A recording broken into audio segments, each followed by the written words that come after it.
अस्सलाम वालेकुम दोस्तों, मेरा नाम है अली। मैं हमेशा की तरह मौजूद दाऊद और आप देख रहे हैं क्रिकेट लवर अली शो, क्योंकि इसको देखना तो बनता है। तो दोस्तों आज आप लोग के लिए लेकर आ रहे हैं जी टॉप 5 क्रिकेट न्यूज का सेगमेंट, जो कि हमेशा की तरह हमारा सेगमेंट होता है। नंबर 1 पे बात करेंगे जी, फखर जमान की बड़ी स्टेटमेंट आ गई है। वर्ल्ड कप के ओपनर्स को लेकर क्या कहना है फखर जमान का, वो आप लोग से शेयर करेंगे। नंबर 2 पे जो आप लोग बताने जा रहे हैं जी, शुएब मलिक का बयान निकलकर सामने आया। बाबर आजम के बारे में क्या बयान दिया उन्होंने बाबर आजम को लेकर, वो आप लोग से शेयर करेंगे। नंबर 3 पे आप लोग को बताने जा रहे हैं जी, मोहम्मद आमिर निकलकर सामने आ गए। उन्होंने रिस्पांस दिया जो उन्होंने आईपीएल के ऊपर स्टेटमेंट दिया था, वो क्या है वो आप लोग से शेयर करेंगे। नंबर 4 पे आप लोग बताएंगे कि वहाब रियाज ने वर्ल्ड टी20 को लेकर बड़े बयान जारी कर दिए हैं जी, वो क्या है वो आप लोग से शेयर करेंगे। इसके बाद जो हम आपको बताने जा रहे हैं जी, नंबर 5 पे एक और बड़ी खबर आ रही है जी हमारे पास, वो आ रही है वर्ल्ड टी20 को लेकर, वो क्या है वो भी आप लोग से शेयर करेंगे। नंबर 6 पे आप लोग बताएंगे जी कि इंग्लैंड के कोच अब अवेलेबल नहीं होंगे जी पाकिस्तान के खिलाफ, बड़े कोच वो कैसी है वो आप लोग से शेयर करेंगे। नंबर 7 पे ऑस्ट्रेलिया से खबर आ रही है, वो भी आप लोग साथ शेयर करेंगे। तो अगर आप आए हमारे चैनल पर नए और फर्स्ट टाइम आए तो चैनल को लाजमी सब्सक्राइब करें और साथ में बेल आइकन को बजाना ना भूलिए। तो बात का आगाज करते हैं दाऊद से नंबर 1 खबर को लेकर, जो कि निकलकर सामने आ रही है। तो दाऊद फखर जमान निकलकर सामने आया और उन्होंने स्टेटमेंट जारी किया जिसमें उनका यह कहना है फखर जमान का कि बेस्ट ओपनर जिस वक्त वर्ल्ड टी20 के लिए उन्हें नजर आ रहे हैं वो मोहम्मद रिजवान और बाबर आजम है। क्या सीन है भाई? फखर जमान ने कहा है अली कि बाबर आजम और रिजवान की जोड़ी जो है वो पूरी दुनिया में सबसे खतरनाक तरीन ओपनिंग जोड़ी है। ये उन्होंने कहा कि सबसे खतरनाक जोड़ी पूरी दुनिया में। पहली बात तो ये है कि मैं तो ये समझता हूं अली कि वो दुनिया में छोड़ो, ये पाकिस्तान में भी सबसे खतरनाक जोड़ी नहीं है। दूसरी तरफ देखो वो उल्टा कभी कभी वो जोड़ी जो है वो हमें ही पड़ जाती है। हाँ देखो, दोनों ही जबरदस्त प्लेयर है और दोनों ही शानदार प्लेयर है, चाहे रिजवान की बात की जाए चाहे बाबर की बात की जाए। लेकिन दोनों की जो जोड़ी है ना वो मजेदार नजर नहीं आती। बेशक साउथ अफ्रीका के अगेंस्ट टी20 में जिस तरीके से दोनों ने बैटिंग की थी, वो उस दिन उन्होंने धमाल मचा दिया था, रिकॉर्ड पार्टनरशिप बना दी थी। लेकिन वो हर दिन वैसा नहीं होगा, क्योंकि आगे आप देखो इंग्लैंड वाली सीरीज में भी हो रहा है। अभी देखो पता चल जाएगा, अभी टी20 सीरीज है इंग्लैंड की, वहां पर ये किस तरीके से डिलीवर करती है। क्योंकि फखर आपके पास मौजूद है, आपके पास शर्जील मौजूद है। मैं तो ये चाहता हूं कि अभी आपका मसला बना हुआ है मिडिल ऑर्डर का। मैं ये चाहता हूं कि रिजवान क्योंकि सॉलिड प्लेयर है और आपका मिडिल ऑर्डर का प्रॉब्लम भी है, आप निकालो रिजवान को ओपनिंग से और मिडिल ऑर्डर में एडजस्ट करो। जो आपका मसला बना हुआ है कि आपको मिडिल ऑर्डर में समझ ही नहीं आ रही करना क्या है, वहां पे आप रिजवान को एडजस्ट कर दो। मैं क्या आप क्या पूरी दुनिया पाकिस्तानी फैन सब ये चाहते हैं कि भाई जो आपके पास नेचुरल ओपनर है ना, नेचुरल जो आप जबरदस्ती ओपनर किसी को बनाते हो ना वो फिर खराब हो जाता है। जो आपको नेचुरल ओपनर है वो आपको फखर जमान और शर्जील नेचुरली ओपनर है। आपको फखर जमान ने आज तो लग रहा है मुझे कि डर के बयान दिया नहीं, फखर ने जो बात की है वो इस बात की साफ निशानदेही दे रही है कि ऑलरेडी फखर बेचारे को ओपनिंग से इन्होंने हटा के नंबर 3 पे रख दिया।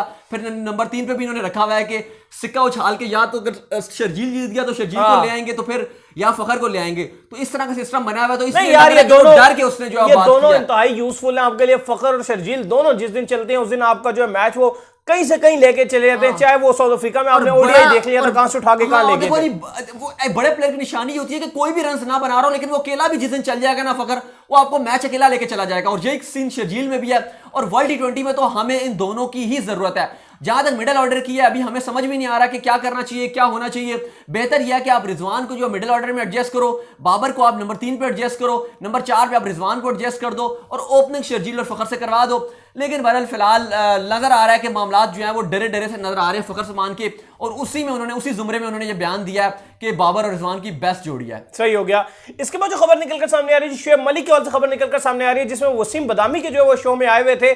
उसमें उन्होंने कहा जी मैं जो है जब बाबर आजम की शक्ल देखता हूं तो मुझे पता चल जाता है कि बाबर आजम क्या चाहते हैं। तो जो बयान उन्होंने पहले दिया था कि बाबर आजम की मर्जी से टीम में कुछ नहीं हो रहा, तो वो कह रहे हैं ये बिल्कुल सच है और मैं इसी को तस्लीम करता हूं। बाबर आजम बेशक आगे कह रहे हैं कि मेरी मर्जी चलती है, लेकिन मैं उसकी शक्ल देख के पहचान लेता हूं कि ये कुछ नहीं है। क्या सीन? बिल्कुल शुएब मलिक का मानना है अली के सिलेक्शन जो है बाबर आजम की मर्जी से नहीं हो रही और ना ही कप्तानी जो है वो बाबर आजम अपनी मर्जी से कर रहे हैं। उन्होंने सरफराज के बारे में भी बात की। वो कहते हैं कि सरफराज ने पाकिस्तान को चैंपियंस ट्रॉफी जिताई, फिर 2 साल नंबर 1 रहे कप्तान, टी20 में नंबर 1 टीम को बनाया। लेकिन वो कहते हैं अगर उसके बाद भी जो है वो कप्तानी में अपनी मर्जी से नहीं कर सके सरफराज, तो कहते हैं फिर मैं कुछ कह नहीं सकता कि क्यों उन्होंने अपनी मर्जी से कप्तानी नहीं की और उसकी वजह से उनको जाना पड़ा। साथ ही उन्होंने कहा कि बाबर आजम चाहते हैं और अभी भी वो चाहते हैं कि इमाद वसीम को पाकिस्तान की टी20 टीम में लेकर आए। वो चाहते हैं कि वहाब रियाज पाकिस्तान की टी20 टीम में आए। वो कहते हैं कि वो चाहते हैं कि मोहम्मद आमिर पाकिस्तान की टी20 टीम में आए। लेकिन और इवन वो क्या चाहते हैं कि ओडीआई टीम में हारिस सोहेल पाकिस्तान की टीम में आए। लेकिन वो कहते हैं कि उनकी बात नहीं मानी जा रही और ये इस बात का मुंह बोलता सबूत है। क्योंकि हमें याद है एक बार बाबर को चोट लग गई थी तो शुएब मलिक उनको गोद में उठा के लेकर जा रहे थे। फिर सानिया मिर्जा ने भी वहां पर ट्वीट किया था, बड़ा शुगर लग गया था, गोद में उठा के जा रहे थे ना, तो सानिया ने भी जो है वो कह दिया ये मेरी सौतन है। काफी उस पर जो है शुगर लग गया था। तो शोएब मलिक कहते हैं कि मेरा छोटे भाइयों की तरह और मैं बाबर को बहुत अच्छी तरीके से जानता हूं। जब हम टूर पे जाते थे तो भी बाबर के साथ ही हम खाने शाने पे बाहर जाते थे। वो कहते हैं मैं एकदम से बाबर को पहचान जाता हूं कि जब बाबर अच्छा सोच रहे हो, बुरा सोच रहे हो, या जो बाबर की फेस पे नजर आता है कहते हैं एकदम पता चल जाता है। और वो कहते हैं कि बाबर आजम अपनी टीम अपनी मर्जी से नहीं खिला रहे। बेशक वो कहते हैं कि प्रेस कॉन्फ्रेंस में आके बाबर ने कहा था कि मैं कप्तान हूं, मैं अपनी मर्जी की टीम खिला रहा हूं, लेकिन वो कहते हैं नहीं। और अभी भी वो कहते हैं इस बात में मैं कायम हूं कि वाइड बॉल क्रिकेट में आपको मिसबाउल हक को चेंज करना पड़ेगा, टेस्ट में आप पावे मिसबाउल हक को लगा कर रखें। सही हो गया। इसके बाद दाऊद जो खबर निकलकर सामने आ रही है जी, वो खबर आ रही है आपके मोहम्मद आमिर के ऊपर निकलकर सामने आ रही है, जिसमें वो आए और उन्होंने बयान दिया कि मैं पाकिस्तान के खिलाफ खेलने का तो मैं बिल्कुल सोच भी नहीं सकता। मैंने जस्ट आपको अपनी प्लानिंग बताई है कि मेरी प्लानिंग ये है कि मैं इंग्लैंड जाऊंगा और वहां से मैं आईपीएल को खेलकर आईपीएल में भी पाकिस्तान को रिप्रेजेंट करूंगा। तो भाईजान हमने आपको कब कहा कि आप पाकिस्तान के खिलाफ खेल रहे हैं? हमने आपको यह कहा कि आपने जो तरीकाकार अपनाया जाने का वो गलत है। देखें कुछ लोग क्योंकि बात कर रहे थे ना कि अगर यूके की नेशनलिटी मिल जाती है तो क्या मोहम्मद आमिर यूके को रिप्रेजेंट कर सकते हैं, इंग्लैंड को रिप्रेजेंट कर सकते हैं और क्या पाकिस्तान के अगेंस्ट भी वो खेल सकते हैं? तो मोहम्मद आमिर ने कहा कि पाकिस्तान ने मुझे बहुत इज्जत दिया है, पैसा दिया है, शोहरत दिया, बहुत कुछ दिया, तो मैं अपने मुल्क के खिलाफ तो नहीं खेलूंगा। और मैंने अपना खाली फ्यूचर प्लान बताया है कि मैं अब रिटायर्ड हो चुका हूं तो अब मैं अपना ज्यादा टाइम जो है वो इंग्लैंड में गुजारूंगा, आता जाता रहूंगा, मैं पाकिस्तान में भी रहूंगा, लेकिन ज्यादा टाइम जो है वो मेरे बच्चे क्योंकि इंग्लैंड में पढ़ेंगे, मेरी बीवी जो है वो भी जाहिर है ब्रिटिश पासपोर्ट की है, तो कहती है मैं टाइम वहां पे गुजारूंगा। और मैं जब आईपीएल में भी अगर जाता हूं, फ्यूचर में मेरा प्लान है कि आईपीएल में जाने का भी, तो कहती है मैं वहां पर रिप्रेजेंट पाकिस्तान को करूंगा। वो तो हकीकत बात है, जाहिर है सारे पाकिस्तानी फैंस देखेंगे मोहम्मद आमिर की बॉलिंग, लेकिन जाहिर है हमें दुख होता है क्योंकि हम तो चाहते हैं यहाँ बैठे हुए हैं, हम तो यही चाहते हैं कि पाकिस्तान की तरफ से मोहम्मद आमिर खेलें, वर्ल्ड टी20 में मोहम्मद आमिर खेलें। हम तो चाहते हैं कि ग्रीन शर्ट और जो सितारा है आमिर की शर्ट पे वो लगा हुआ और उसके बाद वो पाकिस्तान को रिप्रेजेंट करें।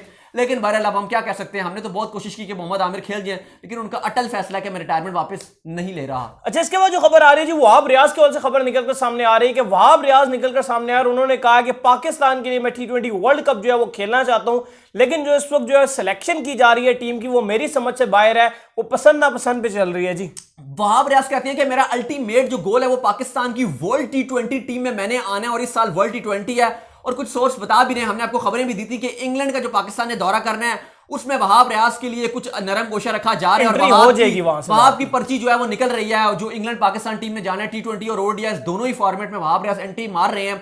वहाब रियाज ने कहा कि मेरा अल्टीमेट जो गोल है वो पाकिस्तान को वर्ल्ड टी20 जितवाना है और खेलना भी, और लगातार 2 बैक टू बैक वर्ल्ड टी20 आ रहे हैं, तो कह रहे हैं मैं बिल्कुल रेडी हूं और मैं अपने आप को बिल्कुल प्रिपेयर रखता हूं। साथ ही उन्होंने कहा कि पाकिस्तान की जो सिलेक्शन पॉलिसी है उसमें कोई वो सुधार नहीं आता, 1-2 मैचेस की परफॉर्मेंस पे सिलेक्शन और उसके बाद टीम से बाहर कर दिया जाता है। साथ ही उन्होंने कहा जब आईपीएल और पीएसएल के हवाले से कहा गया तो उन्होंने कहा जी कि आईपीएल अभी काफी बड़ा ब्रांड है, पीएसएल अभी छोटा है। सही हो गया।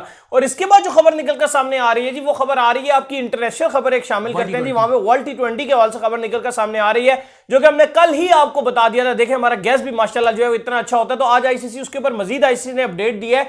आईसीसी ने कहा जो हमने जी प्लान बनाया हुआ है ना 2024 के बाद का, जिसमें हम जो है वो टीमें शामिल कर लेंगे, जो है 20 टीमें मेरे ख्याल शामिल करेंगे, तो उसमें उन्होंने कहा कि हम पोल जो है 5-5 का बना देंगे। क्या सीन है? बिल्कुल अली, जो वर्ल्ड टी20 2022 तक का है वो तो वैसा ही रहेगा, यानी कि 16 टीम्स ही उसके अंदर रहेंगी। लेकिन जो आईसीसी ने कहा जो 24 का वर्ल्ड टी20 होगा अब उसके अंदर 20 टीमें दिखाई देंगी और 20 टीमों में से 4 पोल बनाए जाएंगे, यानी कि 5-5 टीमों के 4 ग्रुप्स बनाए जाएंगे। यानी कि 2 उसके अंदर वो टीमें होंगी जो अच्छी टीम्स रखी जाएंगी, यानी कि England, Australia, Pakistan, India, New Zealand, Sri Lanka, ये टीमें होंगी। और बाकी जो है वो नमीबिया, शमीबिया, इवन अफगानिस्तान, बांग्लादेश को भी इसी में रखा जाएगा।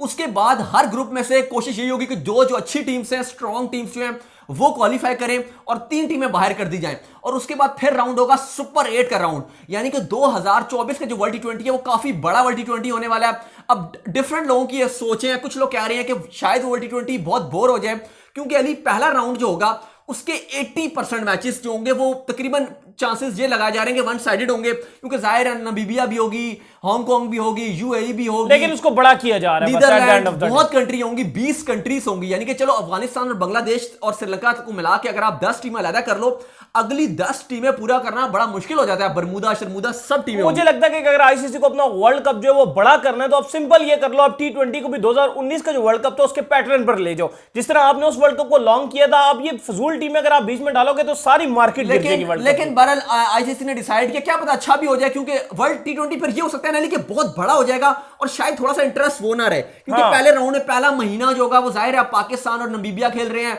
इंडिया और बरमुदा खेल रहे हैं, ऑस्ट्रेलिया और युगांडा खेल रहे हैं। वही कह रहा हूं ना, 2019 के पैटर्न पे अगर आप खेलोगे तो अपार टीम को 9 मैचेस दो तो फिर तो ऑलरेडी बड़ा हो जाएगा। तो जाहिर है उसके बाद सुपर 8 राउंड होगा, उसमें फिर जो टॉप टीम्स होंगी वो आप समझ लें कि वहां से सही मैच शुरू होगा। और खुदा ने खासा 2007 वर्ल्ड कप की तरह हो गया कि अगर कोई बड़ी टीम बाहर होगी तो फिर तो लेने के देने पड़ जाएंगे, स्पेशली पाकिस्तान, इंडिया, इंग्लैंड या ऑस्ट्रेलिया में से कोई बाहर हो गया तो फिर आईसीसी को लेने के देने पड़ जाएंगे, क्योंकि सारा नुकसान हो जाएगा। लेकिन साथ ही यह भी डिसाइड किया जा रहा है कि जो 2027 का वर्ल्ड कप होगा, 2027 का, जिसका अभी होस्ट डिसाइड नहीं हुआ, प्रोबेबली साउथ अफ्रीका के चांसेस है कि शायद वो बिड जीत भी जाए, पाकिस्तान भी कोशिश करेगा कि यूएई के साथ मिलकर बिड की जाए। उसमें आईसीसी कह रहा है कि हम 10 टीमों से बढ़ाकर 14 टीम्स कर देंगे 27 के वर्ल्ड कप में, लेकिन जो 23 का वर्ल्ड कप है जो भारत में खेला जाएगा उसमें टीमों की तादाद सेम रहेंगी 2019 की तरह, यानी कि 10 ही टीम्स रहेंगी। लेकिन 27 के वर्ल्ड कप में 14 टीमें हो जाएंगी और 23 के वर्ल्ड टी20 में जो 24 का वर्ल्ड टी20 होगा उसमें हमें 20 टीम्स दिखाई देंगी। सही हो गया।